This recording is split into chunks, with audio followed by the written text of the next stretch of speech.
పాత పెళ్ళాం మీద ప్రేమ పొంగిపోయి అభినందించొద్దామనుకుంటున్నారా?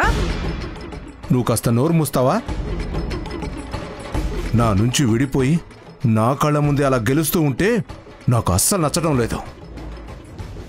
ఒక్కసారైనా ఓడిపోతే చూడాలని 20 సంవత్సరాలుగా ఎదురు చూస్తూనే ఉన్నాను.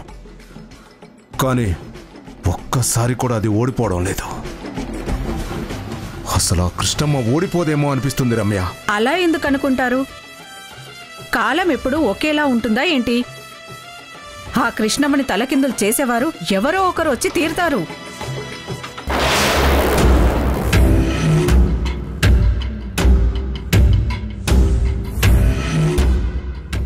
అరుంధతి, ఇంకొక్కసారి ఆలోచించు. ఆ నేలని, ఆ మనుషుల్ని వద్దు అనుకుని 25 సంవత్సరాలు గడిచిపోయాయి. ఇప్పుడు మళ్ళీ అక్కడికి వెళ్ళడం అవసరం అంటావా అరుంధతి? నేను కోరి వెళ్ళట్లేదు బాబాయ్. నా కొడుక్కి కష్టం వచ్చింది కాబట్టి వెళ్తున్నాను. తల్లిగా నా కొడుకు కన్నీళ్లు తొడవటం నా బాధ్యత. ఆ కన్నీళ్ళకి కారణమైన వాళ్ళు ఎవ్వరైనా సరే వదిలిపెట్టను. నీ ఆవేదన మేము అర్థం చేసుకోగలవమ్మా. కానీ మా అందరి ఆందోళన కూడా నువ్వు అర్థం చేసుకోవాలి కదా. అక్కడ విక్కీ మాత్రమే కాదమ్మా, నువ్వు వద్దు అనుకున్న మనుషులు కూడా ఉంటారు. ఎవరైనా అవ్వనియండి బాబాయ్. నేను పుట్టి పెరిగి వదిలేసిన నేల మీద నా కొడుకు బాధపడుతున్నాడు. అది తెలిస్తే నేను బాధపడతానని వాడు దాన్ని దాస్తున్నాడు. విక్కీ బాధపడితే నేను ఎవ్వరిని క్షమించను బాబాయ్. ప్రపంచం మొత్తం ఏకమైనా నేనొక్కదాన్ని ఆ ప్రపంచాన్ని ఓడిస్తాను. ఆ నేల మీద ఇంకేదో జరగాలని రాసుంది బాబాయ్.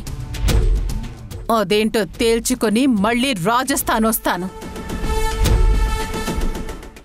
రేఖ, అమ్మ జాగ్రత్త. అలాగే తాతయ్య.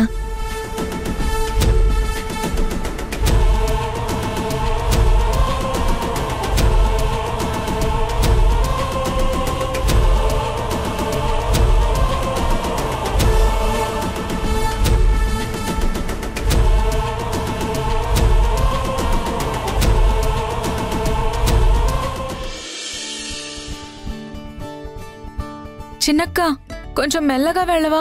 స్పీడ్గా వెళ్తే పడిపోతామేమోనని భయం వేస్తోంది. ఈ భయం వేస్తుందనే విషయాన్ని మాత్రం నువ్వు ధైర్యంగా చెప్తావు. అయినా ధైర్యం లేకపోతే చాలా ప్రాబ్లమ్స్ వస్తాయి.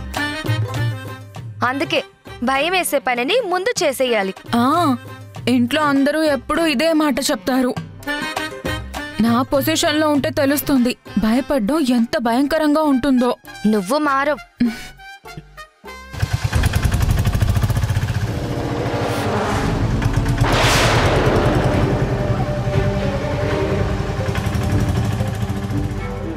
మళ్ళీ వెనక్కి వెళ్తున్నావేంటి?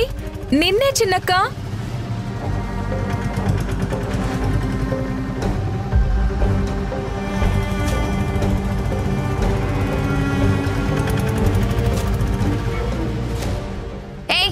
బండి పక్క కాపు.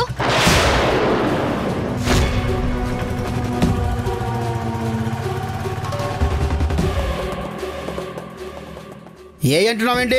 నీ పేరు నాకు తెలియదు కదా. అసలు ఆటో ఎందుకు ఆపావు? ఇంతమంది జనం ఏంటి? దిగండి, అందరూ దిగండి. అయ్యో మీరు కూర్చోండి మేడం.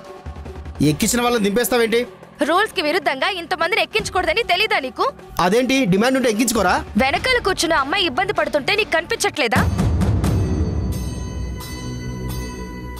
ఇబ్బంది పడుతుందని బస్సులో లాగా ఆటోలలో కూడా రిజర్వేషన్ పెట్టమంటావా? అలా పెడితే నువ్వు బ్రతకలేవు కదా.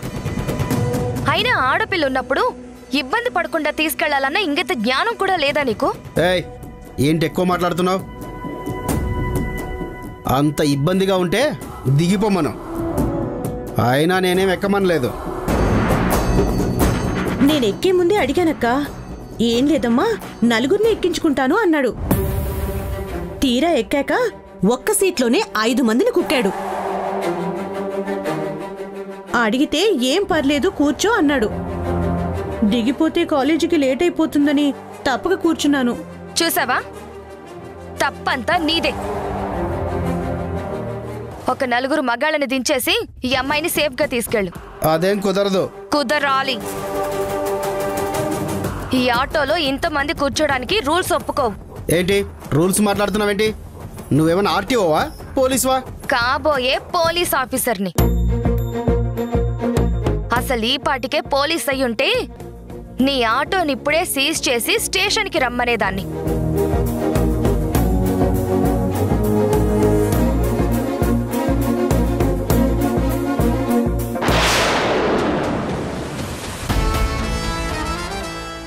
ఇదిగో నీలాంటి వాళ్ళ కోసమే ఈ బ్లాక్ బుక్ మెయింటైన్ చేస్తున్నా. ఇందులో చాలా మంది పేర్లు వాళ్ళు చేసిన తప్పులతో సహా ఉన్నాయి. నేను పోలీస్ ఆఫీసర్ని అయిన తర్వాత ఎక్కడ ఛార్జ్ తీసుకున్నా సరే వీళ్ళందరికీ శిక్ష పడేలా చేస్తా.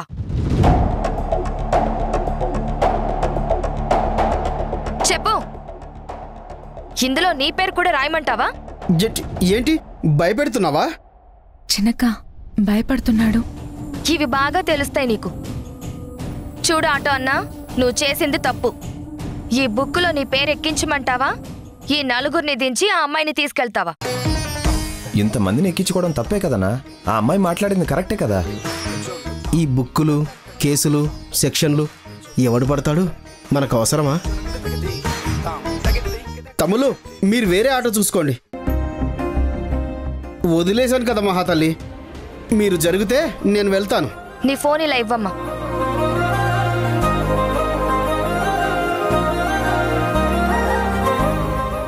ఇది నా నెంబర్. నువ్వు కాలేజ్ దగ్గరికి వెళ్లేలోపు మళ్ళీ ఎవరినైనా ఎక్కించుకుంటే ఇమీడియట్ గా నాకు కాల్ చేయి. ఆర్టీఓకి కంప్లైంట్ చేస్తా. అంత రిస్క్ నేను చేయలేనులేమ్మా. అమ్మా మీరు కూర్చోండి. థ్యాంక్స్ అక్క. థ్యాంక్స్ తర్వాత. తప్పు జరిగినప్పుడు ప్రశ్నించడం కూడా నేర్చుకో. అలాగే అక్క.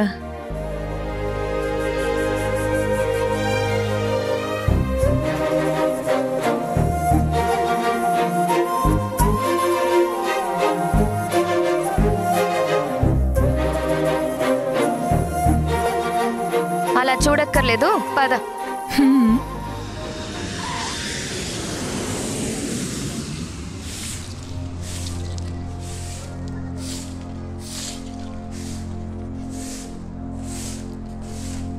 ఇదిగో ఇక్కడ ఓడవడం అయిన తర్వాత అక్కడ కూడా వెళ్ళి శుభ్రం చెయ్యి. అలాగే.